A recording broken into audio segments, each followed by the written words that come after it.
Kag sa numero 1 sa mga balita subong nga adlaw, Vaccination Council sa siyudad sa Bacolod ang nagasugod sa ilang profiling sa mga unahon nga madapatan sa bakuna kontra COVID-19.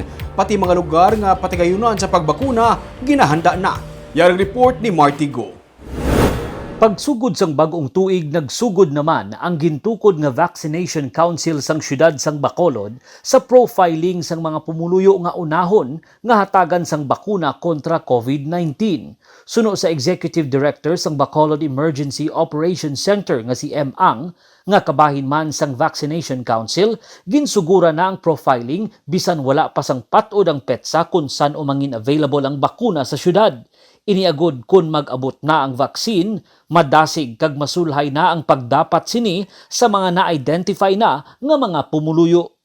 Profiling is pag-determine kung sino na sila ang i-immunize and ano ang pag-prioritize. For example, ang top priority would be the medical frontliners, no, ang mga healthcare frontliners natin sa healthcare facilities na nag-attend sa mga COVID patients.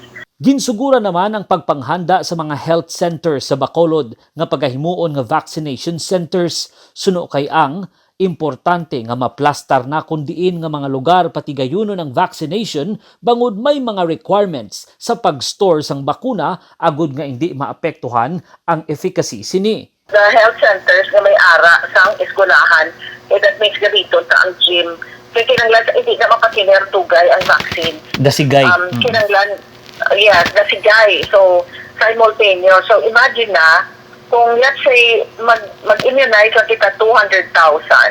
Bilang presidente ng League of the Cities of the Philippines, nakapakig-angot naman si Bacolod Mayor Evelio Leonardia sa national government para masiguro nga madasig nga makalambot sa mga syudad ang bakuna. Samtang, ginpahayag naman ni Provincial Consultant for Economic Affairs nga si Albi Benitez nga mahimo sa madason nga bulan makalabot na ang bakuna sa probinsya.